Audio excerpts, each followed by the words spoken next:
So, hey, good morning to all of our listeners.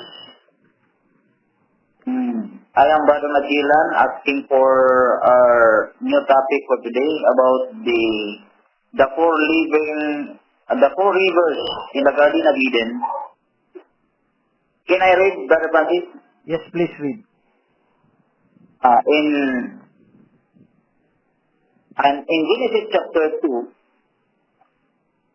says, verse 10, and a river went out of Eden to water the garden, and from thence it was parted and became into four heads. 11.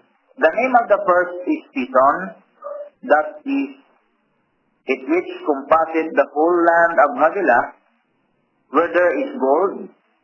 Verse 12. And the gold of that land is good. There is bdellium and the onyx stone.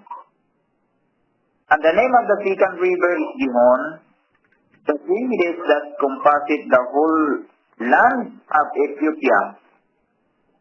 And the name of the third river is Hiddekel, that is which goeth toward the east of Assyria, and the four rivers is Euphrates. And in Revelation chapter 22, 8,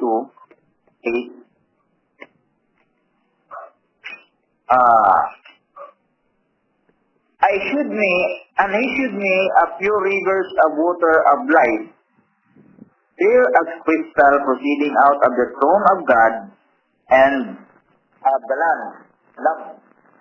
In the midst of the street of it, and on the either side of the river, was there the tree of life, which bare 12 manner of fruits, and yielded their fruits every month, and the leaves of the tree were for the healing of the nation. Now, what is the significance of this the rivers of living water to the word of Jesus Christ, that says that out of this valley flow rivers of living water. Okay, so the significance of the rivers in Eden. I have video of that there. I wish to announce. Look for the video on YouTube, Exploring Eden Eastward from EndTimEnglish. And Rivers of Living Water. Search also for that in Kogyo EndTime series and Progressive Revelation Ministry. Now, I have also a track Exploring Eden Eastward, but it's a very short explanation there. It just gives you an idea. There was a literal river in Eden, and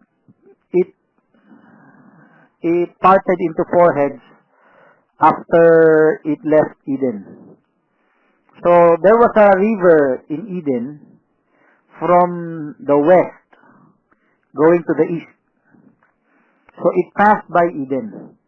The west, that is the location of where the Temple Mount is. So if you go to the Temple Mount, there is the Gihon Spring. But in Genesis 2, Gihon is a big river. So what happened to the river? Right now it's just a Gihon Spring. And Euphrates, Tigris and Euphrates does not come from there, does not pass through there anymore. But during the time when Adam was created, the Garden of Eden was planted, the water came from the west, from where Adam was created, and he placed Adam eastward in Eden. The water passed through Eden, watering the garden there. Then after it left Eden, it parted into four heads.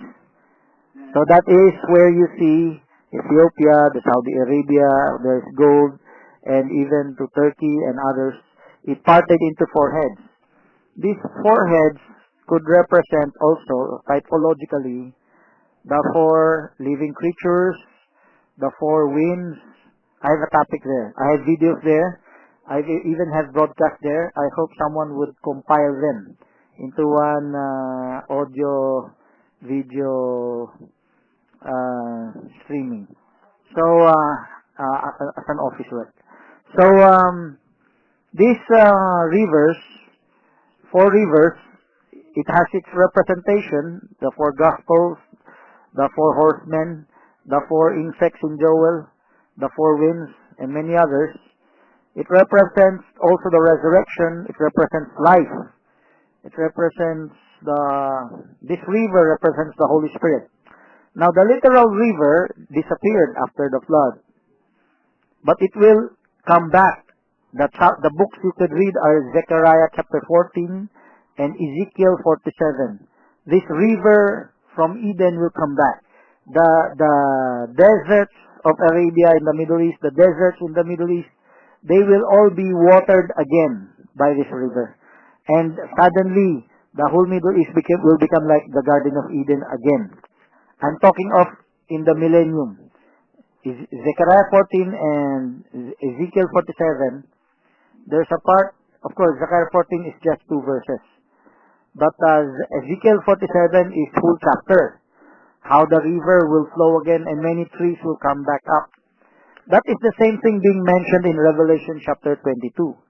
When you read Revelation, we have parallelisms. There is a literal river coming from the temple, from the city, watering the dry deserts of the Middle East. That's in the millennium, in the eternal age. But the Revelation 22, river of living water, coming from Jerusalem, also represents spiritual river. Now, the temple, if you review my previous videos and tracks, the temple represents the believer. It represents Christ. There's the outer court, the inner court, the holy place, the most holy place. So there's the spirit, the soul, and the body. Now, I mentioned it's facing eastward. Eastward represents the eye. It represents the window to the soul. Now, if Abraham and the wise men came from the east going to the west, the captivity was going to the east. The Ark of the Covenant was envisioned by Ezekiel flying to the east. And the returning captivity will come from the west. Going eastward and going westward represent something. Like Adam was placed eastward in Eden. They were driven out eastward of Eden. Cain ran off, was driven away eastward, further eastward from Eden.